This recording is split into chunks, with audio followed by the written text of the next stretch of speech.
dollar bills keep on falling for me. I love the way it feels. I came here to drop some money, dropping all my money. Drop some money, all this stuff so yummy, yeah. Twerking, when I buy the things I like. Baik, kami akan mempresentasikan bab 4, yaitu tentang perencanaan karangan. Dalam perencanaan karangan ini ada 4 poin. Yang pertama adalah pemilihan topik, pembatasan topik, lalu ada bahan penulisan, dan yang terakhir ada sumber perpustakaan. Baik, di sini saya akan langsung mempresentasikan poin pertama. Yang pertama adalah pemilihan topik. Teman-teman sekalian, dalam perencanaan karangan tentunya kita harus memilih terlebih dahulu poin atau topik yang akan kita bahas. Nah, topik tersebut dipilih apa? Dipilih berdasarkan pengalaman kita, pengamatan, membaca, sikap, dan juga tanggapan dari sumber yang dapat dipertanggungjawabkan. Nah, kegiatan penulis ini dalam memilih topik berlaku untuk semua karangan. Tapi, kita juga harus menentukan topik tersebut tidak boleh berdasarkan dari topik-topik yang dangkal, karena akan mempengaruhi hasil dari penulisannya atau tulisannya. Nah, maka dari itu, seorang penulis yang baik adalah pembaca yang baik. Nah, karena di dalam menulis itu diperlukannya sebuah ilmu pengetahuan yang sangat luas. Agar apa? Agar hasil tulisannya itu dapat dimengerti oleh para pembaca. Baik, dalam memilih topik masalah, yang harus kita perhatikan itu ada 4 poin. Yang pertama, topik dapat dikembangkan dan bisa bermanfaat untuk dijadikan tulisan. Itu poin yang pertama. Lalu dalam poin yang kedua, topik menarik perhatian dan juga minat para penulis. Yang ketiga, topik yang dikuasai dan tidak terlalu dianggap asing. Jadi harus kita kuasai terlebih dahulu dan juga tidak dianggap asing oleh para penulis. Lalu yang keempat, itu adalah bahan untuk menulis makalah ini mudah kita perolehi. Jadi tidak susah-susah dan juga sesuai dengan topik yang akan kita bahas nantinya. Begitu ya. Baik, tadi kita sudah membahas pada poin yang pertama tentang pemilihan topik. Nah, setelah itu baru kita membahas tentang pembatasan topik. Ini adalah poin yang kedua, pembatasan topik. Mari kita lihat pembatasan. Pembatasan itu berarti kita mempersempit ataupun mengkhususkan ruang lingkup pembicaraan. Karena kalau topik yang terlalu luas itu akan menghasilkan suatu tulisan yang sangat tidak jelas. Nah, bagaimana sih caranya kita untuk membatasi topik yang dapat kita lakukan? Nah, oke, yang pertama kita lihat.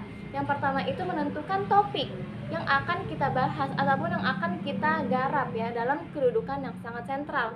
Lalu yang kedua, kita membuat pertanyaan yang rinci. Nah, setelah kita membuat pertanyaan yang rinci dari topik yang sentral tadi, lalu yang ketiga ini kita dapat memilih nih rincian mana yang akan kita pilih untuk dijadikan topik. Nah, setelah itu yang keempat adalah mengajukan pertanyaan. Nah, mengajukan pertanyaan ini maksudnya apakah pilihan dari rincian pada langkah yang ketiga ini sudah tidak bisa dirinci lagi. Nah, kalau sudah tidak bisa jangan dilakukan, tapi kalau misalkan terus-terusan masih bisa dijadikan rincian, maka terus saja lakukan seperti itu hingga berulang-ulang sampai nanti kita mendapatkan atau memperoleh topik yang sangat khusus dan pantas untuk dijadikan topik yang akan kita garap. Baik, untuk materi selanjutnya akan dijelaskan oleh teman saya. Terima kasih. Baik, saya akan melanjutkan pembahasan selanjutnya. Pembahasan selanjutnya adalah bahan penulisan. Bahan penulisan adalah semua informasi atau data yang dipergunakan untuk mencapai tujuan penulisan. Data tersebut mungkin merupakan contoh perincian atau detail perbandingan, sejarah kasus, fakta, hubungan sebab akibat, pengujian dan pembuktian, angka-angka, kutipan, gagasan, dan sebagainya yang dapat membantu dalam mengembangkan topik. Untuk suatu masalah kecil yang tujuannya sudah jelas dalam pikiran, maka penetapan dan pengumpulan bahannya dapat dilakukan pada tahap penulisan. Tetapi untuk suatu karangan besar seperti skripsi kesarjanaan, bahannya harus dikumpulkan lebih dahulu sebelum tahap penulisan yang sebenarnya dimulai. Mungkin memerlukan bahan dari beberapa sumber informasi, bahkan mungkin harus mengadakan pengamatan atau penelitian yang membutuhkan waktu yang lebih lama. Sumber bahan penulisan. Sebagian besar dari bahan penulisan dapat diperoleh dari 2 sumber utama. yaitu inferensi dan pengamatan. Inferensi itu ialah kesimpulan atau nilai-nilai yang ditarik dari pengamatan. Inferensi itu kemudian akan menjadi bagian dari pengalaman dan mungkin menjadi dasar penarikan inferensi baru. Pengalaman ialah semua pengetahuan yang dapat diperoleh melalui persepsi indrawi. Pengalaman itu mungkin bersumber pada pengalaman yang langsung atau dari bacaan atau studi kepustakaan. Baik, saya akan melanjutkan presentasi yang disampaikan oleh teman saya di sumber kepustakaan. Ada 3 jenis sumber kepustakaan yang harus dimiliki seorang peneliti. Yang pertama, kepustakaan primer. Kepustakaan primer merupakan sumber informasi karangan asli yang ditulis secara lengkap. Kepustakaan ini biasanya berupa penelitian orisinil, yaitu penelitian tentang suatu teori baru ataupun penjelasan suatu ide dalam disiplin ilmu tertentu. Kepustakaan tersebut dapat berupa yang pertama, laporan penelitian, merupakan laporan hasil penelitian yang didasarkan pada suatu hipotesis yang telah dikaji sebenarnya. Yang kedua, majalah ilmiah, yang terbit dengan frekuensi yang teratur dan dimaksudkan untuk diterbitkan dalam jangka waktu tertentu, misalnya warta, buletin, jurnal, proceeding, dan lain-lain. Yang ketiga, percetak, merupakan laporan mengenai penelitian yang sedang berlangsung. Yang keempat, disertasi, merupakan karya tulis yang diajukan untuk memperoleh gelar doktor. Yang kelima, monografi. Baik, saya Liana Savitri dengan NPM 20202151500237 ingin melanjutkan materi yang telah dipaparkan oleh Saudari Fatwa Hanifah mengenai kepustakaan sekunder. Baik, di dalam kepustakaan sekunder ini, poin keempat, kita temukan review.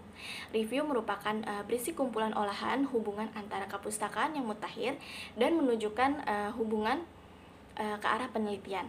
Tinjauan ini bersifat evaluatif dan kritis. Kepustakaan ini juga biasanya dijadikan sebagai salah satu sarana untuk kita mengetahui kemajuan suatu objek yang sedang diteliti. Kemudian yang kelima itu ada risalah. Risalah ini biasanya ringkasan luas mengenai suatu informasi, suatu objek. Risalah ini juga membantu seorang peneliti dalam memperoleh sebuah informasi dasar mengenai objek yang sedang diteliti.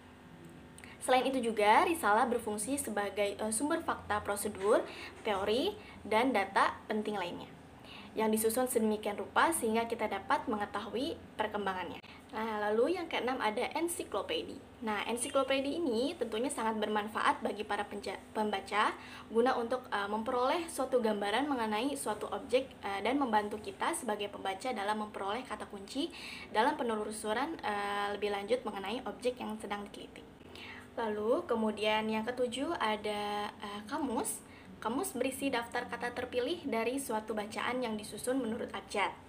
Nah, yang berupa kata-kata umum yang berhubungan dengan suatu bidang. Lalu yang terakhir, yaitu yang ke-8, ada buku panduan. Merupakan buku ringkasan yang berisi data khusus, prosedur, dan pelaksanaan secara profesional. Nah, tentunya juga berisi mengenai suatu objek. Biasanya disertai dengan tabel, atau grafik, diagram, maupun sebuah gambar. Baik, selanjutnya ada kepustakaan tersier. Nah, merupakan ringkasan dari sumber sekunder. Antara lain yang pertama ada indeks dan abstrak, yaitu berupa kumpulan abstrak yang diterbitkan dalam bentuk majalah yang dilengkapi dengan indeks, pengarang, dan subjek yang digunakan sebagai alat untuk menemukan abstrak dengan lebih cepat. Lalu yang kedua ada bibliografi dari bibliografi. Nah, berupa daftar yang diterbitkan dalam bentuk majalah yang dapat digunakan sebagai alat untuk menemukan biografi tertentu dengan cepat.